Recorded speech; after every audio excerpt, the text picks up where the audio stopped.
முறை அப்படின்றதுதான் நிறைய பேருக்கு தெரியறது இல்லை. சோ வெந்தயத்தை எப்படி எடுத்துக்கலாம்? முளை கட்டினால் வெந்தயத்தில் 4-ஹைட்ராக்சி ஐசோலூசின் என்கின்ற பிளான்ட் இன்சுலினுடைய அளவு 40 விழுக்காடு கூடுகிறது. பொதுவாக சொல்லுவாங்க, இப்போ பாசிப்பயிர் இருக்கு இல்லைங்களா, பாசிப்பயிரை முளை கட்டினால் அதில் 200 டைம்ஸ் அதில் இருக்கிற தாது சத்துக்கள் பெருக்கமடைகின்றன முளைக்கிற போது. அதுபோல வெந்தயத்தை முளை கட்டுகிற போது அதிலே இந்த 2 சத்துக்களும் அபரிமிதமாக கிடைக்கின்றன. அப்போ எப்படி கையாளணும்? இப்போ முளை கட்டுறது எப்படி? பாசிப்பயிரை முளை கட்டணும்னா காலையில் ஊற வச்சு சாயந்தரம் வடித்து வச்சுட்டோம்னா அடுத்த நாள் காலையில் முளைச்சிரும். வெந்தயம் முளைப்பதற்கு 36 மணி நேரம் தேவைப்படுகிறது. இப்போ வெந்தயத்தை என்ன பண்ணணும், எப்படி செய்யணும்னா, காலையில் வெந்தயத்தை தண்ணீரில் நன்றாக அலம்பி விட்டு தூசு குப்பை இல்லாமல் வடித்து விட்டு அதை ஒரு பாத்திரத்தில் இட்டு அது மூழ்கிற அளவுக்கு மேலே தண்ணீர் ஊற்றி மூடி வைத்து விட வேண்டும். காலையில் 6 மணி 7 மணிக்கு வைக்கிறதா வச்சுக்கோங்களேன். ஒரு 10 மணி நேரம், 8லிருந்து 10 மணி நேரம் அது ஊற வேண்டும். ஊறிய பின்னால் தண்ணீரை வடித்து அதை அப்படியே கவிழ்த்து ஒரு பாத்திரத்தில் இருந்தால் ஒரு மூடி போட்டு அப்படியே கமிச்சு வச்சுடலாம்.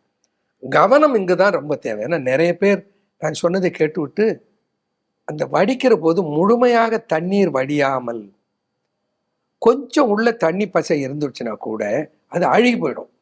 அப்போது முழுமையாக தண்ணீர் வடிகட்டப்பட வேண்டும். இப்போ நல்லா வடிகட்டணும். இல்லைன்னா ஒரு துணியில முடிஞ்சு வடிகட்டினா ஈஸியாக முடிஞ்சு போடும், தண்ணியெல்லாம் வந்துடும், வச்சு போடும். தண்ணியை வடித்து விட்டு அதை மூடி கவிழ்த்து ஒரு அதிக வெளிச்சமில்லாத ஒரு இடத்துல வச்சிடணும். அன்று இரவு முழுக்க அப்படியே இருக்கட்டும், அடுத்த நாள் பகல் முழுக்க அப்படியே இருக்கட்டும். இப்போ 12 24 மணி நேரம் ஆச்சு. அடுத்த நாள் இரவு முழுக்க அப்படியே இருக்கட்டும், 36 மணி நேரம் ஆயிடுச்சு இல்லைங்களா? ஸோ அடுத்த நாள் காலையில் 36 மணி நேரம் முடிந்த பின்னால் இதை திறந்து பார்த்தீங்கன்னா ஆச்சரியமா இருக்கும். வெள்ளி கம்பி போல 1 சென்டிமீட்டர் நீளத்துக்கு கூடுதலாக ஒவ்வொரு வெந்தயமும் அழகாக முளைத்திருக்கும், பளபளபளன்னு இருக்கும்.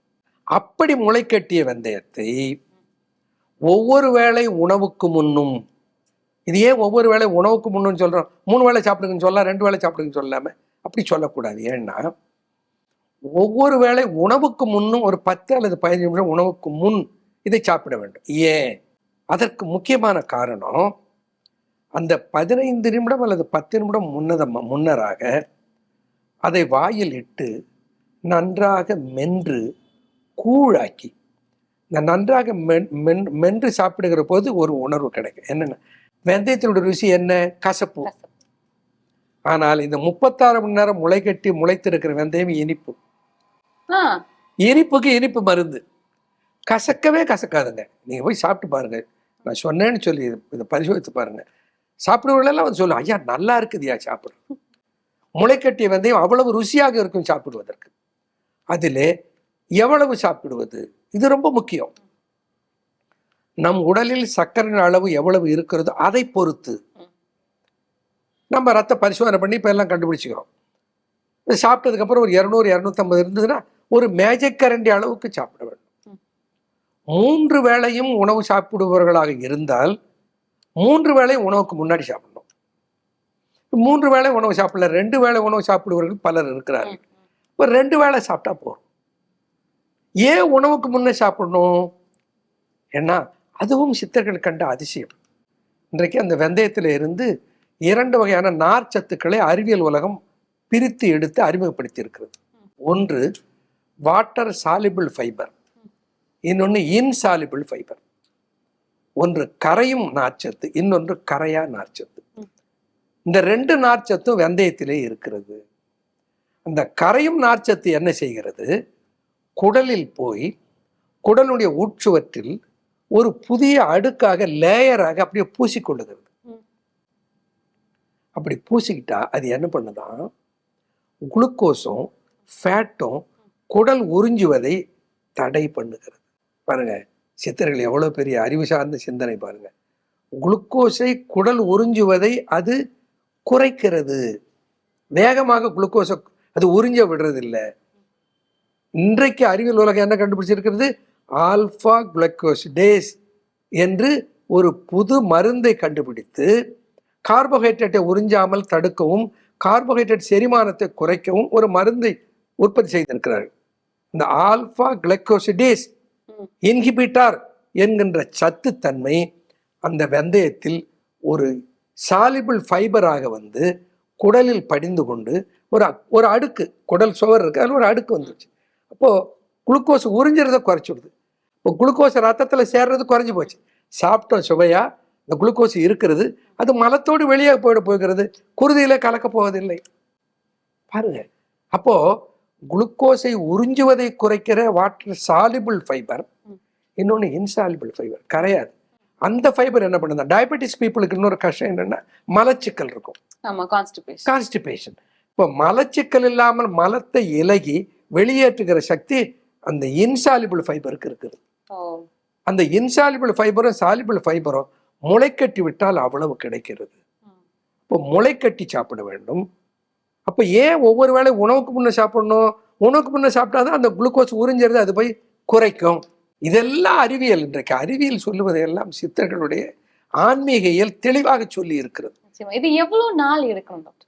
எவ்வளவு நாள் தேவைப்படும் இந்த வெந்தயம் நம்ம சாப்பிடுறது? இப்போ நாம தோசை எவ்வளவு நாள் நமக்கு தேவைப்படும், இட்லி எவ்வளவு நாள் தேவைப்படும், அது போலத்தான் இது உணவு.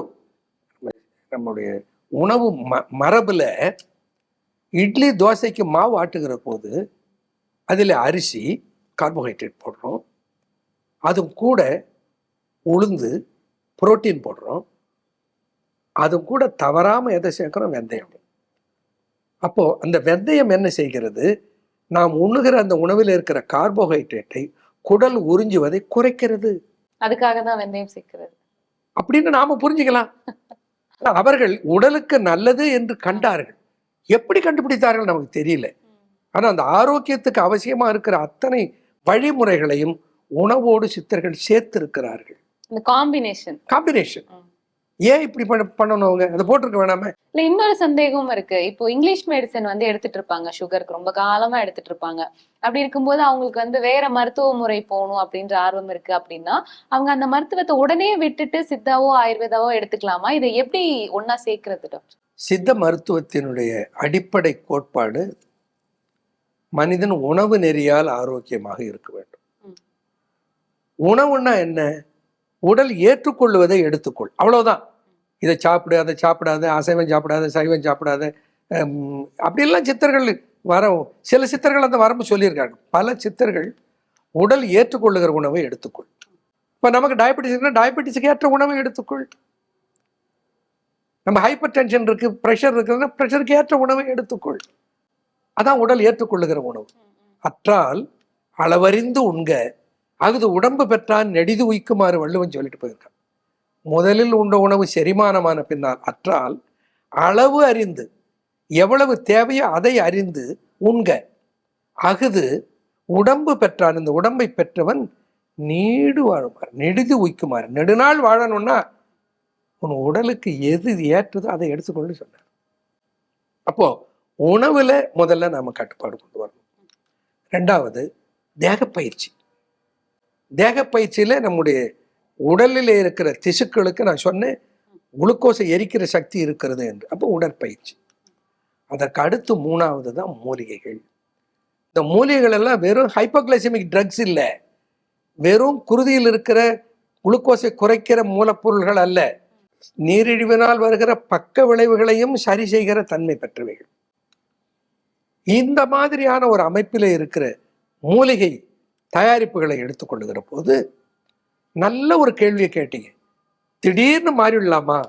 அப்படியே அலோபதிக்கு மருந்து நிறுத்திட்டு அப்படியே சித்தா மருந்துக்கு, ஆயுர்வேதா மருந்துக்கு, யுனானி மருந்துக்கு போகலாமா? எப்பவுமே எந்த ஒரு வேதியியல் மருந்தை நாம் எடுத்துக்கொண்டாலும் அது எடுத்துக்கொள்பவனை அடிமைப்படுத்தி விடும். அதை நிறுத்தினால் உடனே அந்த நோய் தலை தூக்கிவிடும். இப்போ நீடுபணிகளுக்கெல்லாம் எடுக்கிற மருந்துகளை தொடர்ந்து எடுத்துக்கொண்டே இருக்க வேண்டும் வாழ்நாள் முழுக்க. உங்களுக்கு உதாரணத்துக்கு சொல்லணும்னா நிறைய சொல்லலாம். பிளட் ப்ரெஷர் இருந்தால் மாத்திரை எடுத்துக்கிட்டா வாழ்நாள் பூரா பிபி மாத்திரை சாப்பிடணும். தைராய்டு இருந்தால் மாத்திரை எடுத்துக்கிட்டா வாழ்நாள் பூரா ஹைப்போ தைராய்டிஸுக்கு அந்த மாத்திரை சாப்பிட்டாகும். டயபெட்டிஸ் இருந்தால் வாழ்நாள் பூரா மருந்து சாப்பிட்டாகும். சொரியாசிஸ் ஸ்கின் கம்ப்ளைண்ட் வந்துடுச்சுன்னா வாழ்நாள் பூரா மருந்து சாப்பிட்டாகும். இப்போ அந்த மருந்தை விட்டுட்டா என்ன ஆகும்? அந்த நோய் சொல்லுன்னு மேலே வந்துடும், உடனே ரைஸ் ஆயிடும். முளைக்கட்டி சாப்பிட்டா டயபெட்டிஸ்க்கு நல்லது.